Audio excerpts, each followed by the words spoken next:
A few years ago, I was in a bit of a conundrum. I was still young and I had a pretty vibrant social life. I was around a lot of people. I knew a lot of people. I was hanging out with people all the time. I was going and doing fun activities.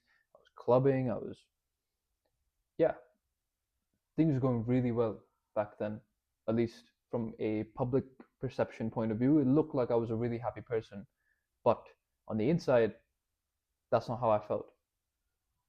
You see, every time I'd go back from hanging out with people or doing something fun, I would go back to my room, I would just get hit with a bunch of negative thoughts. I would just get hit with a bunch of self hatred.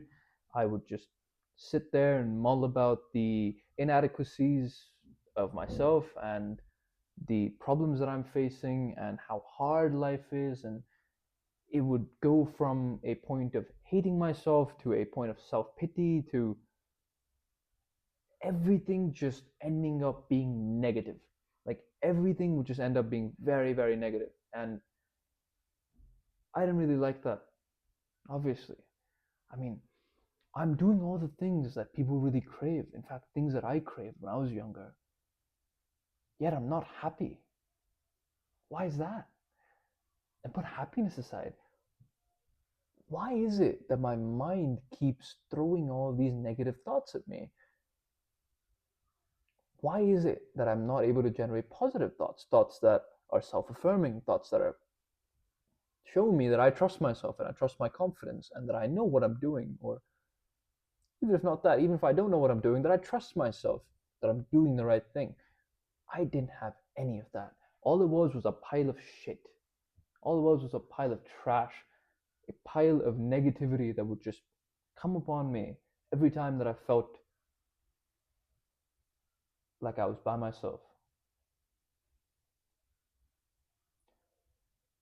I tried speaking to other people to see if this was a normal thing, because back then I had no other thought but to somehow fit in and be normal with people and just be like everybody else because I always wanted to be like everybody else. I had such a low view of myself that I always considered myself inferior. I had some sort of inferiority complex built up because of that. That's something that I discovered when I was journaling recently. I'm going to attempt to fix.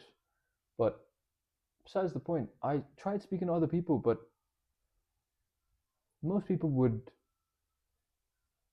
understand the idea, would understand what I'm going through, and would say that they agree and that they're going through something similar.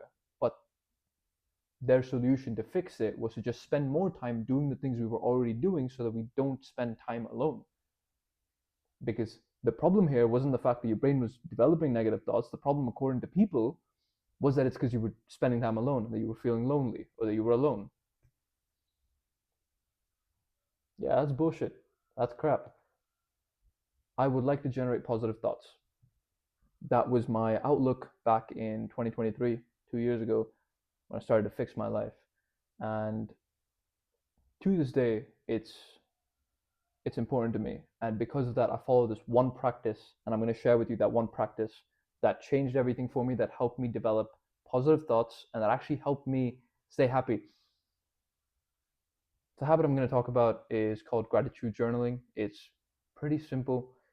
You grab a piece of paper, or preferably a journal if you'd like to keep a record of things, and just write down one thing that you're grateful for. Like, it could be very simple. I'm grateful for the pillow that I sleep on. I'm grateful for the fact that there's a roof over my head. I'm grateful for the fact that there's a light here, so it makes me look a little bit better. I'm grateful for this book that I've got sat here that I'm reading again, and I'm grateful for my journal that I've got here that I use to pen down my thoughts, etc. It can be something very simple. So if I were to talk about what actually is the thing that's stopping us from making us happy, it's number one, we put too much of a chain onto what makes us happy. Most of us somehow end up putting barricades between us and happiness because of certain things that haven't been met. So we think that we can only be happy when we accomplish something major and not necessarily something minor. I'm against that view. Doesn't take much to smile. Smiling is completely free. Smiling is completely normal. Smile as much as you can through life. Looking at the sunset, looking at the sunrise can be something that's going to make you smile, and that's completely fine. That's good. You're a normal person, and regardless, even if you weren't normal, smiling is completely cool. Go for it, right? Number two, I'd say be grateful upon reflection because reflecting upon things gives you perspective. It gives you a new chance to discover the true way in which certain contexts can be interpreted. By reflecting, I've realized that I'm actually really grateful for a lot of the bad things that have happened to me in life. That could be insecurities, that could be things like bullying, that could be things like bad experiences or fuck ups or fumbles, whatever it may be. I'm really grateful for all of those because had they not happened, I wouldn't have realized that there's a problem. And had they not happened, I wouldn't be in the position I'm in right now as the person that I am with the knowledge that I've got. So upon reflecting, you will realize that you tend to become indifferent towards good things and bad things that happen to you because you're grateful for all of them anyway. And that makes you a happy person. Because you're not like brought down by the miseries of your life anymore. You're raised up by understanding that you're grateful. You're grateful for all of them because you're glad that they happened. The next thing I want to talk about is that happiness is a feeling, and like all feelings, it's very fleeting. So let it come, let it go, but do not develop this sort of attachment to it where you go around saying, "Oh, I'm not happy," or "I'm chasing happiness." No, happiness comes in many forms, and like I said, happiness is no barrier to what is considered good enough to make you happy. Happiness is going to come, happiness is going to go. But be grateful for both times because if you don't know what it's like to be sad, then how will you appreciate the time where you're actually happy? And the last thing is something that I've learned somehow over the past year or so from experiences that I've had. It's that your beliefs and opinions are extremely important to understanding whether you're going to be a happy person or not. Life is always about perspective, right? We all know that the um, half glass full of water or the half glass empty philosophy, where people think you're either an optimist or you're someone that's a pessimist, and we label things upon people and we say, okay, this guy's too optimistic, therefore he's delusional. This guy's too pessimistic, so therefore he's annoying. We end up not liking either.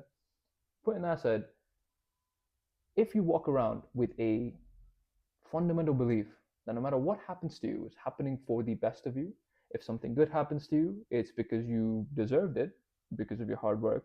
And if something bad happens to you, it's because you needed it in that moment to learn so that you can find the right direction in life. Be grateful to it regardless.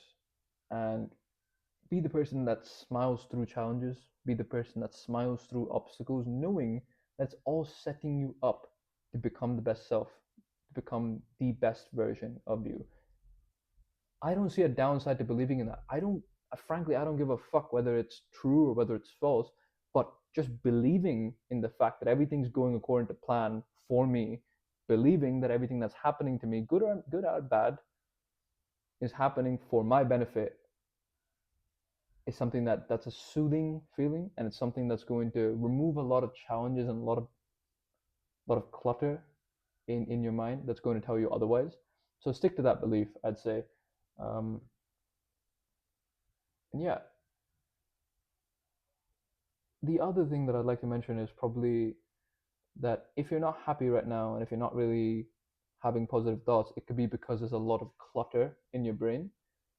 Clutter is essentially like garbage, right? So let me give you an analogy.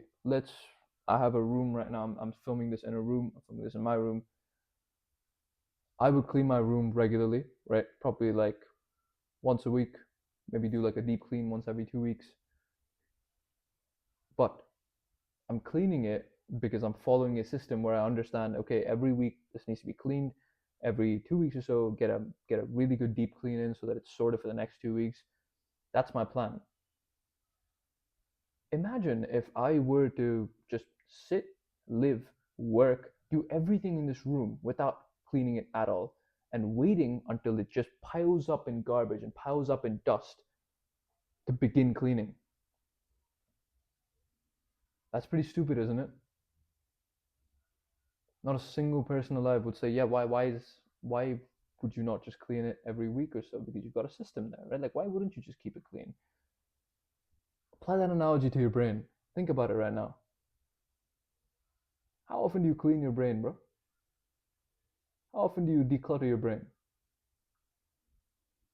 If you're not being happy, if you're not able to experience the feeling of happiness, it's probably because it's cluttered. I want you to declutter that. How do you declutter? You declutter by locking yourself in a room, staying alone, and embracing silence. Literally, it can be as simple as if you're just staring at a wall or staring at a piece of paper and thinking about what first comes to your brain. Like, what thought is there in your brain that is begging to be looked into, that is begging to be solved? Because our brains aren't just computers that learn, they're also computers that process. If you don't give it that time to process, then it's not going to be able to declutter it. Give yourself some time, sit down, find a way to declutter, whether that's through journaling, whether that's through writing letters to other people, whether that's through figuring a way to, clean your brain. I'd say look into that. Look into decluttering. And yeah, if you do all of these things that I've mentioned to you in this video, then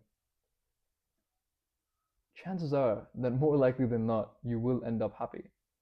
And if you do all of these and you still don't end up happy, that's still fine, because that just means that we need to do a couple of things extra in order to get you to a state of happiness, or not necessarily a state of happiness, or a state of positivity, where you start generating positive thoughts for yourself.